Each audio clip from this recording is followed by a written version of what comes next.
And to find out what's happening in the market for gems and jewelry, we are delighted to welcome back Patrizia DiCarobio. Patrizia is the former head of Christie's Jewelry Department. She is now a private dealer and gemologist at her own firm. You mentioned that the diamond market has declined and how little liquidity there has been. That's very similar to the credit markets, as a matter of fact, for a while in the past couple of months.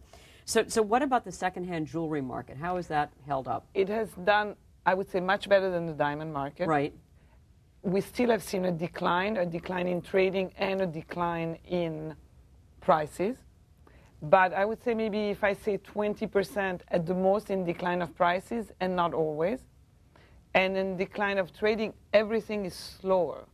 You know, it used to be very flowy and things would come and go. And today, you may open your safe and see the same things several days or several months in a row. So that's what's different.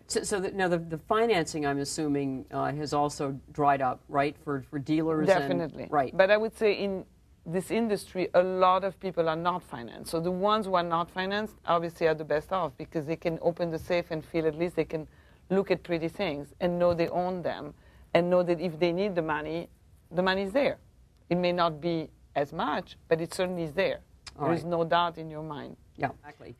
So, Patrizia, you're wearing some gorgeous jewelry, and so let's talk about some jewelry that you think will hold its value, and let's start with that brooch on your dress, which is gorgeous. It was made in the 50s, I would say, by a man called Simon Chaps, who still exists. He was in New York, and what he did was really collect odds and ends and make it into jewelry. So he took the inspiration from what he found in nature. By example, this is a piece of coral that probably he found in some place in his travels, and then added and created this flower piece. Now this is unique, one of a kind. So if you own it, the chances are that whenever you need to sell it, there will be a market for it, right? Instead, if you were to buy something that's made in 100 or 1,000 or 100,000 or whatever else. So here, intrinsic value has very little relationship to the actual piece itself. All right. And so it's signed? It's signed. I mean, it's how old is it? At this point, 40 years, 40 plus, probably almost 50. Right, and so does that make a difference as well? Yes, definitely, definitely. And again, if jewelry being something that you wear, there is fashion also. Right. So right now, this is fashionable. You know, maybe 10 years from now, this is not at all fashionable and something else will be. So that could also change the value. Right. Right, or at least how much is desired. But definitely, I would say, because workmanship is not as good, because raw material is not as available, whatever you have now can only, in the long run, increase in value. All right. Lasting value in my jewelry box. How do I create it? You create it by buying signed pieces, second-hand versus probably first-hand. And the reason second-hand?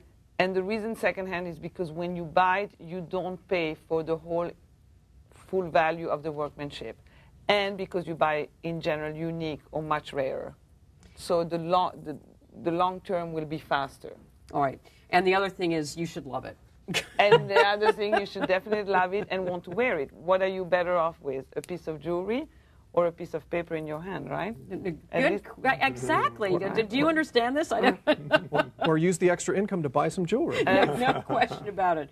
All right. Well, thank you all so much for joining us on Wealthtrack. Pat Huddleston from Investors Watchdog. It was really great to have you on and meet you finally. Thanks so much. And Chris Blunt from New York Life. Great to have you here as well. And Patrizia DiCarobio, thanks so much for rejoining us on Wealthtrack.